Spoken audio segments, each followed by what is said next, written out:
Hello दोस्तों, कैसे हैं आप सब। चलिए, जैसा कि हमने कहा था कि हम लोग डिस्कस करेंगे यूपीएससी प्रीलिम्स के बारे में, उसकी क्या बुक्स हैं, क्या स्ट्रेटजी हैं, उसको लेके एक छोटा सा वीडियो बनाएंगे और जानेंगे कि किस प्रकार कौन कौन सी बुक्स हमारे लिए हेल्पफुल हैं और किसको कितना वेटेज देकर कैसे पढ़ना है। तो शुरू करने से पहले ये जो भी आप पिक देख रहे हैं सामने, ये आपके लवासना मसूरी का है, जहाँ पे आप आफ्टर ऑल यूपीएससी क्लियर करने के प्री मेंस इंटरव्यू देने के बाद यहाँ जाएंगे और आपकी 2 साल की ट्रेनिंग पूरा करेंगे। इस ट्रेनिंग को पूरा करने के बाद आप डिफरेंट्स अपने जॉब्स में जाएंगे। तो ये जो है ना, इसको हमने क्यों लगाया, आप सोच रहे हैं। देखिए, ये जो है एक मोटिवेशन है। जब भी आप स्टार्ट करें इस चीज़ को देखेंगे तो आपको एक मोटिवेशन आएगा, और इस मोटिवेशन के इसलिए हम दिखाते हैं आपको।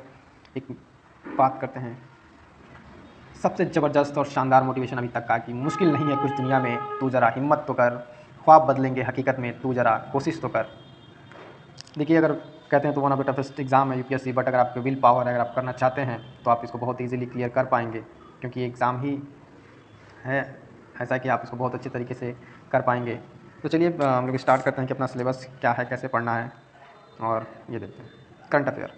दोस्तों, अगर आप यूपीएससी की प्रिपरेशन में आते हैं तो सबसे पहले करंट अफेयर आपको बताया जाएगा, रटाया जाएगा कि करंट अफेयर पढ़ना है, ये पढ़ना है, वो पढ़ना है, बट नॉट एट ऑल। आपको लिमिटेड अपने रिसोर्सेज रखने हैं, उनको बार बार रिवाइज़ करना है। तो करंट अफेयर के लिए हमारी स्टडी क्या रहेगी, सबसे पहले हम द हिंदू न्यूज़पेपर है जो, उसको रखेंगे, और उसको बस एक न्यूज़पेपर द हिंदू उसको पढ़ना है। और ख़ासकर इसके एडिटोरियल द हिंदू क्यों इंपॉर्टेंट हो जाता है, बिकॉज कि आप देखेंगे कि यूपीएससी मेंस में कई सारे जो क्वेश्चंस होते हैं डायरेक्टली इसके एडिटोरियल से कट पेस्ट की तरह ही लगते हैं, उससे आप इजीली उसका आंसर दे सकते हैं। फिर उसके बाद से आप योजना मैगजीन को प्रीफर करेंगे। उसके बाद से एक इंडिया ईयर बुक आती है, उसको आप देखेंगे। फिर आप किसी भी एक कोचिंग का मंथली मैगजीन, जिसमें सारे शॉर्ट फैक्ट्स वगैरह वो लोग कंपाइल किए रहते हैं, तो आपको उतना मेहनत करने की ज़रूरत नहीं है। आप बस एक मंथली मैगजीन ले लेंगे, इससे आपका ओवरऑल करंट अफेयर कंप्लीट हो जाएगा। करंट अफेयर को हम लोग बस एक एज अ सब्जेक्ट पढ़ेंगे, ना कि होल सब्जेक्ट। देखिए, क्या होता है ना कि पूरा करंट अफेयर अगर पढ़ रहे हैं, नोट्स बना रहे हैं, सारी चीज़ें कंपाइल कर रहे हैं, तो आपका पूरा टाइम इसी में चला जाएगा। आपको सबसे पहले फोकस करना अपने स्टैटिक्स पोर्शन पे, जो भी आपके स्टैटिक्स पोर्शन है, उस स्टैटिक्स पोर्शन में आप देखेंगे कि किस तरीके से आपको बेस मजबूत करना है, और अपनी बेस को क्लियर करते हुए आपको टॉपिक्स को एक अंडरस्टैंडिंग जो समझ वो बनानी है। उसके बाद से प्रीवियस ईयर क्वेश्चन देखना है। ये तो हो गया हमारा करंट अफेयर के बारे में, और इतना सफिशियंट है। इसके बाद से हम देखेंगे इंडियन पॉलिटी। इंडियन पॉलिटी ये भी काफ़ी अच्छा सेगमेंट है। इसमें प्री और मेंस दोनों में ये पूछा जाता है। तो इंडियन पॉलिटी के लिए हम सबसे पहले क्लास 11th और 12th की एनसीईआरटी को देखेंगे, इसको अच्छे से पढ़ेंगे। इसको पढ़ने के बाद ही हमें कोई स्टैंडर्ड बुक, जैसे कि यहाँ लिखा गया Laxmikanth, M Laxmikanth mostly prefer होते हैं, इसको बाइबल भी कहते हैं यूपीएससी के लिए। और इसके साथ एक अलावा एक और बुक है डी डी बसु की, डी डी बसु, ठीक है, आप उसको ले सकते हैं। और इसके साथ आप प्रीवियस ईयर क्वेश्चन की प्रैक्टिस करेंगे। ये होगा हमारा पॉलिटी का। इसके बाद से हम आते हैं नेक्स्ट, हमारा जो है इन इकोनॉमी। इकोनॉमी हमको पढ़ने के लिए सबसे पहले इसमें देखेंगे क्लास 9 to 12 की एनसीईआरटी, जो हमारे लिए बहुत इंपॉर्टेंट हो जाती है। यहाँ से आपकी बेसिक अंडरस्टैंडिंग क्लियर होगी। उसके बाद से आप देखेंगे कि यहाँ पे इंडियन इकोनॉमी, ये स्टैंडर्ड बुक है बाय रमेश सिंह, हिंदी इंग्लिश दोनों में अवेलेबल, आप जो चाहें ले सकते हैं। इसके बाद से हमको पढ़ना है इसमें इकोनॉमिक सर्वे। क्या पढ़ना है? इकोनॉमिक सर्वे, और इसकी समरी पढ़नी है। आप इकोनॉमिक सर्वे देखेंगे 300-400 पेजेस का आता है, तो उसको आपको उसकी एक समरी लेके आपको उसको पढ़ना है। और इसके साथ साथ आपको ये गुड नोट्स मीन्स किसी भी कोचिंग का, यहाँ पे हम नाम ले लेंगे किसी कोचिंग का, आप जो भी आपको अच्छा लगे, जिसका भी आपको मटेरियल एक पढ़ने में कंफर्टेबल हो, इजीली मिल जाए, तो आप एक उसको रख सकते हैं मटेरियल के तौर पे।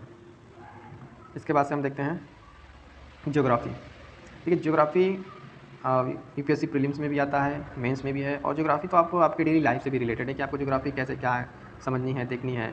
तो इसको आपको ज्योग्राफी की प्रिपरेशन के लिए सबसे पहले आपको देखना पड़ेगा क्लास 6 to 12 एनसीईआरटी। इसमें तो आपको कोई बट नहीं है कि आपको ये पढ़ना ही पढ़ना है। आपको एनसीईआरटी पढ़ेंगे जहाँ से आपको बेसिक्स क्लियर होंगे। इसके छोटे छोटे डेफिनेशंस कई बार होते हैं क्लास 11-12 एनसीईआरटी से डायरेक्टली प्रीलिम्स से पूछ लिए जाते हैं।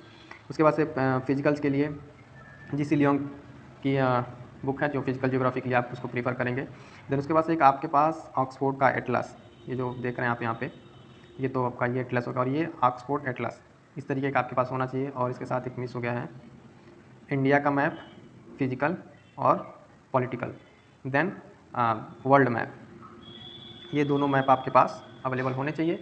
और जब आप पढ़ने बैठें ज्योग्राफी, तो उसके साथ साथ आप एकदम ये रहेगी आपके पास कि एटलीस्ट आपके पास ये सारे मैप्स होने चाहिए, कि जो भी प्लेसेस हैं उनके क्या रिलेवेंसेस हैं, आपको सारी चीज़ें एक साथ देखने को मिल सकती हैं। उसके बाद से आप एक बुक है ज्योग्राफी बाय माजिद हुसैन, इस बुक को प्रीफर कर सकते हैं, अदरवाइज खुल्लर भी आप ले सकते हैं, डी खुल्लर,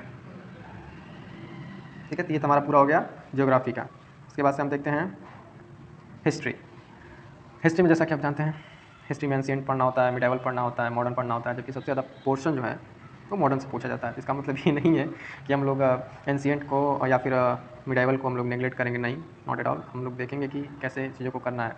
इसमें भी वही है, क्लास 6 to 12 एनसीईआरटी आप देखेंगे, और स्पेशली एंशिएंट के लिए आप एक ओल्ड एनसीईआरटी प्रेफर कर लीजिए। और ये जो आप देख रहे हैं टीएन बोर्ड, तमिलनाडु बोर्ड, ये तो आप इसको ले लीजिए, या फिर ये एनसीईआरटी न्यू एनसीईआरटी, इन दोनों में से कोई एक आप ले सकते हैं, ठीक है। और स्टैंडर्ड बुक में आप स्पेक्ट्रम या बिपिन चंद्रा की बुक आप प्रीफर कर सकते हैं, इसको आप पढ़ सकते हैं। देखिए जो भी मटेरियल है यहाँ पे जो भी बताया गया है बहुत कंसाइज वे में आपको बताया गया है। इसको आपको एकदम एटलीस्ट आपको पहले इतना पढ़ना चाहिए, देन उसके बाद से कोई अदर कोई प्रीफर करता है, कोई अदर बुक कहता है, तो आप उसको बुक को देखेंगे, समझेंगे।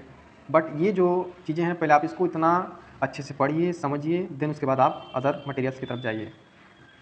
ये तो अभी हम यहाँ पे सिर्फ अभी बुक लिस्ट की बात कर रहे हैं। एक अगले वीडियो में आपको बताएंगे कि कैसे नोट्स बनाना है, क्या क्या कैसे पढ़ना है, उसकी भी अगली वीडियो में। ये वीडियो काफ़ी लंबी हो जाएगी, इसलिए हम इसको यहीं पर इसमें थोड़ा सा बस इतना ही बता रहे हैं कि कौन कौन सी बुक पढ़नी है। अब इसके बाद से है इन्वायरमेंट इकोलॉजी।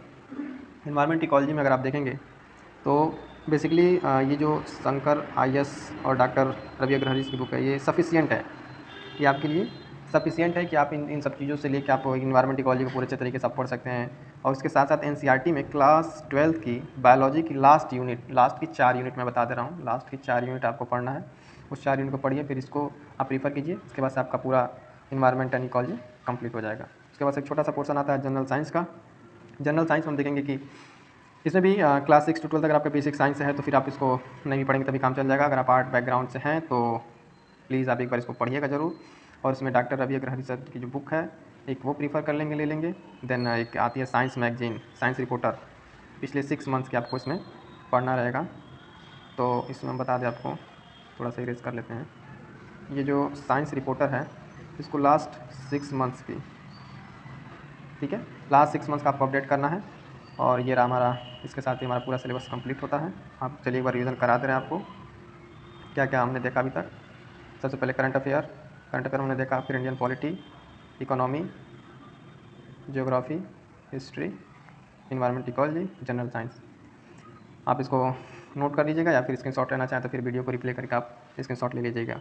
फिर लास्ट में एक बेहतरीन मोटिवेशन कि क्यों रुक जाते हो 4 दिन की मेहनत के बाद, अरे वक्त लगता है बीज को फसल बनने में। अगर आप इस प्रिपरेशन में आए हैं तो आपको थोड़ा समय लगेगा, पर यकीन मानिए आप ही से होगा और आप ही करेंगे। ये आपके अंदर विल पावर होनी चाहिए कि हाँ मैं एक न एक दिन करके रहूँगा। इसी के साथ वीडियो समाप्त होता है। Thank you so much for attending this session. Have a nice day, good bye.